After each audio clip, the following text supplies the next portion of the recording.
Okay, kama yebale atuwadde ekiseera kino okwogera ku nsonga eno. Muganda wange omu yatadde ekibuuzo nga yeebuuza Musa yavaawa era waggwanga ki era yali wa ddiini ki. Njagadde okukola kasamale kano okugezaako okuddamu ekibuuzo ky'omukulu oyo. Yakitadde ku mukutu gumu ogwa Luganda wano mu America. Kaakati katugendere ddala emabega okuva ku Ibulayimu jjajjaffe. Kigambibwa mu mwaka 1900 nga Yesu tannazaalibwa, Mukama alonda Ibulayimu ono okumuggya mu nsi eya Uuli. Era abantu bano yali Ibulayimu Muhebrew oba Muhebrew mu Luganda, oba amakulu ga Hebrew nti mutambuze. Yali Muhebrew, yali mutambuze. Era Mukama amuwa condition, n'amugamba nti va mu nsi yanyu wano ogende. Era n'amuwa ekirabo nti singa abeera muwulize ajja kumuwa ensi eya Kanani, era n'amusuubiza nti bajja kuba bangi nnyo abazzukulu n'abaana, nti nga bw'otunuulira amunyenye ku ggulu. Era ekyo naye yali wa kukifuna singa abeera omuwulize. Omusajja wattu ne yeebuuza n'agamba, naye musajja wa mukama wange, nze emyaka naye gigenze naye siina mwana, kakati naavaamu nti abazzukulu. Era ebyo byonna byenjogera bino obisanga mu Lubereberye essula y'e15. Era bw'osoma olunyolo lw'e13, Mukama agamba Ibulayimu asinze. Ibulayimu n'ajja n'awaayo ebiweebwayo, n'asala ente, n'asala biki.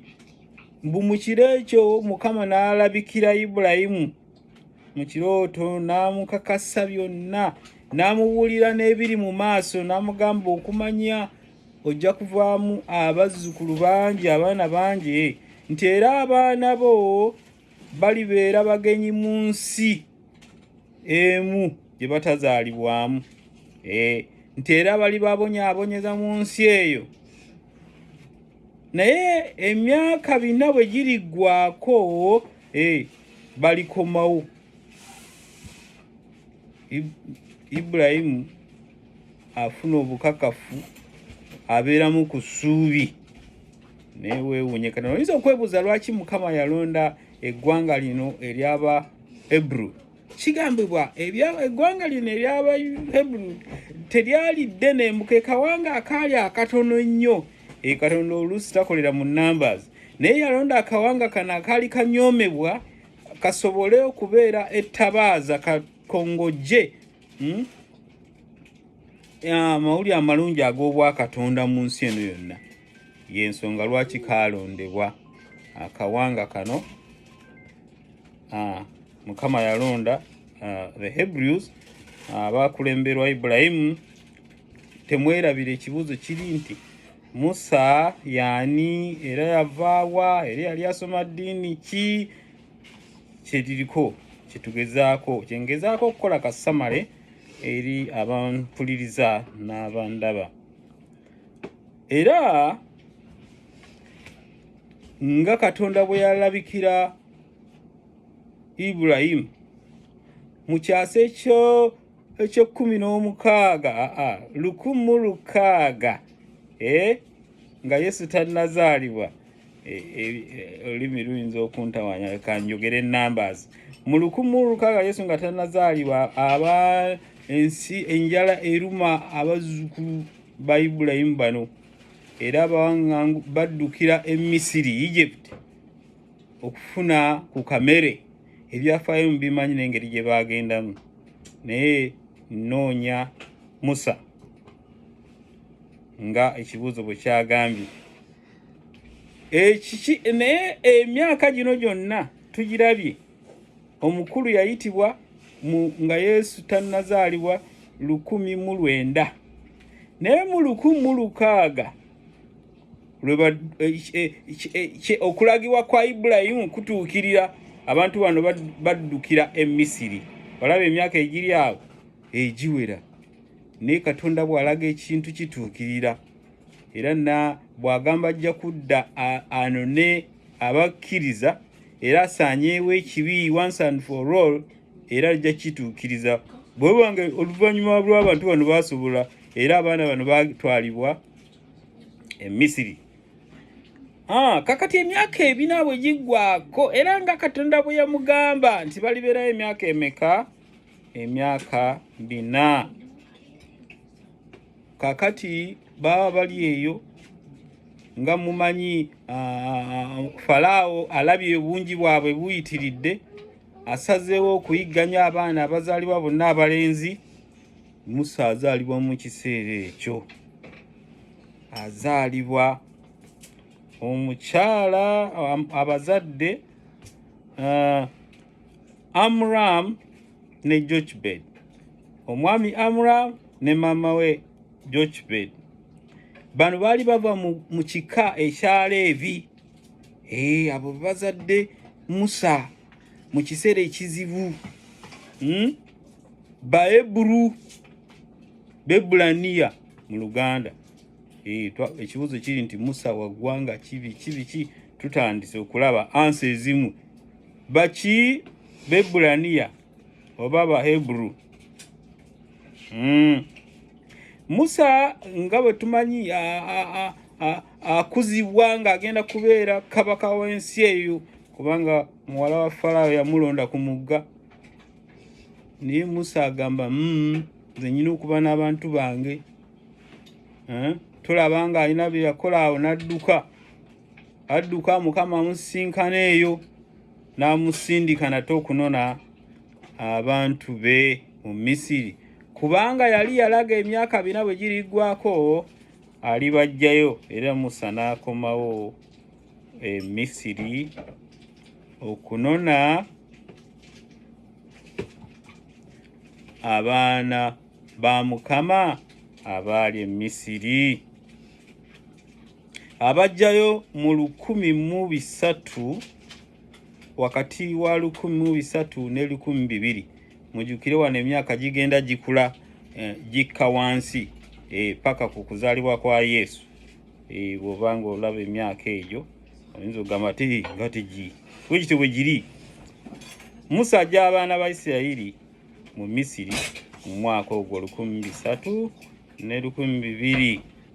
Naye mu lugendo luno nga bakomyawo nga Mukama bwe yasuubiza Ibulayimu e Kanani okuba abataka mu Kanani. Mu lugendo olwo Mukama renews, Mukama azza bujja amateeka ga Katonda eri abaana ba Isirayiri. Kiki? Eddiini ya Musa yali ddiini ki? Mukama awa abaana ba Isirayiri addamu okubawa amateeka mu buwandiike. Era tubimanyi nnyo ebyabaamu process ye yayitamu. Musa bw'agenda okuganona ku bipande Katonda bye yabajja, Musa bye yabajja, Mukama n'abyewandiikako ye yennyini mwene.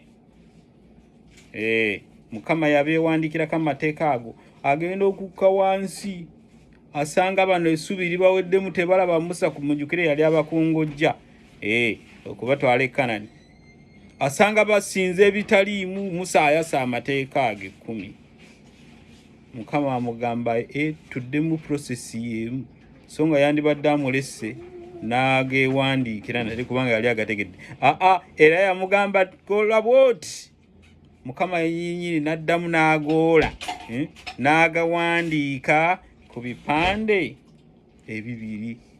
Era ebipande ebyo ebiraga Katonda byatambuliranga mu ssanduuko, yasitulibwanga ku miti oba ku misitu. Essanduuko eyo era yalinga yantiisa lwaki? Kubanga mwalingamu amateeka ga Katonda agalaga empisa ya Katonda ng'ate ye Katonda.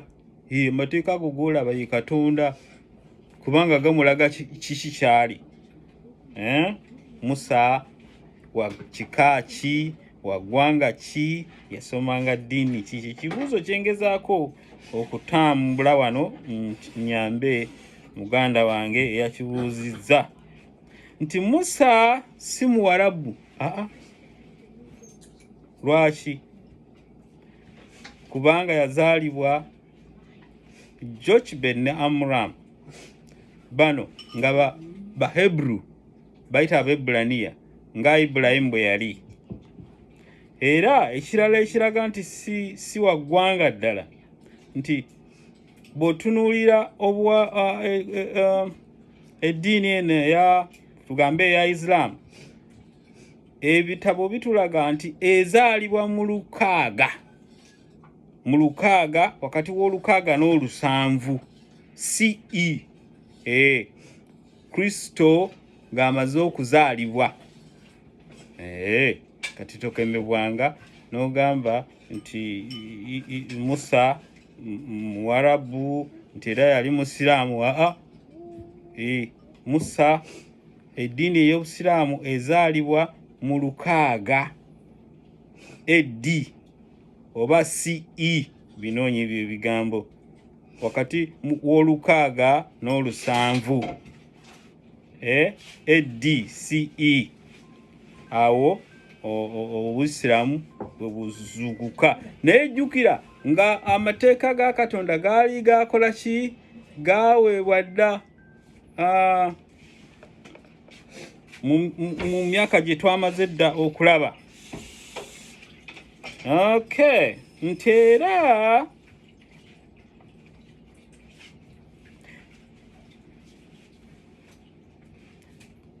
nti Abayudaaya, ate eggwanga ery'Abayudaaya lyo livaawa?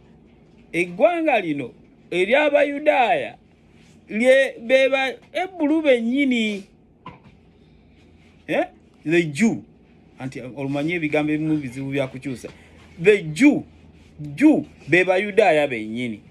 Naye mu ngeri ey'enjawulo nti Abayudaaya bano be baali bakkiriza nti Katonda ali omu. Mulimu abawanga amalala. Kati nga bw'otunuulira Musa bw'azaalibwa e Misiri, eno oluusi obuzaale tubuyita nti oli munnansi eyo. Kati Musa alabikanga mu Misiri, kubanga yazaalibwa mu Misiri, naye teweerabira yali mu Yudaaya, mu Hebrew. Kati ekigambo kino Jew kijja kuva mu Hebrew, abantu abakkiriza Katonda omu. Mujjukire nti waliwo n'aba Misiri abajja n'Abayudaaya nga bava e Misiri. Abo bonna bajja ne babeera e Kanani, ne bafuuka Abajju. Abajju be Bayudaaya wamu n'abantu abalala abaali mu biseera ebyo eby'edda abakkiriza nti Katonda y'omu.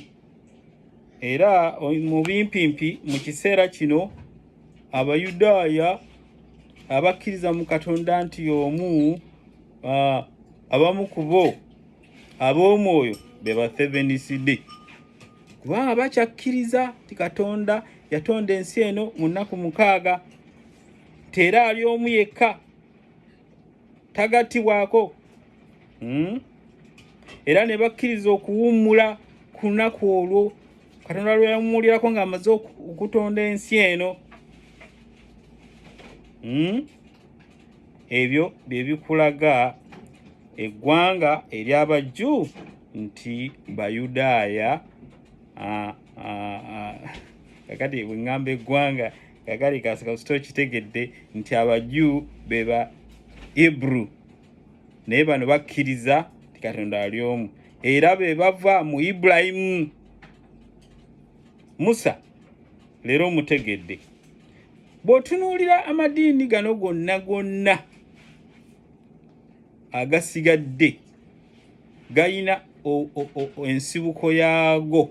Rome y'ensibuko yaago gonna okuggyako eddiini eya Musa ey'Ekiyudaaya ey'eki-7th day.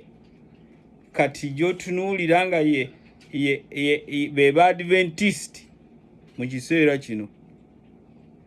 So nga ate waasigalawo Abajju mu bigambo era bwe babeera mu Buyudaaya, Buwarabu awo, manya mu Middle East awo, era bo bagamba nti Yesu tannaba kuzaalibwa. Lwaki? Kubanga ebyandiko byali biraga Yesu yanaawonya ensi okuva mu buwaze bw'amawanga amalala agaali gabajoonyesa, naye nti bwe yajja teyabawonya mawanga amalala nga Roma agaali gabafuga, agaali gabakooza akajiri. Kati olw'ensonga eyo bagamba atannaba kujja era tumulinda ajja kutuwonya. Y'ensonga bambi lwaki baganda baffe abo baasigala engezezaako okukola kasamale kano okukulaga nti Musa yali Mwebbulaniya, si mu Warabu, si mu Egypti, si mu Firisuuti, si Mowabu, yali Mwebbulaniya era ng'asinza Katonda omu, oyo eyatonda ensi mu nnaku 6. Weebale nnyo okumpuliriza, yongera okole risaaki, naddala beera sikoola amanya ensibuko y'amadiini gano gonna gavaawa. Katonda kyakusaba, teweerabira amazima gali kufuula ow'eddembe mu bino byonna. Mukama akukuume. Weebale kumpuliriza nakundaba. Kinsigadde nga nze Kyeyine Josephus wano mu Washington, America. Bye bye.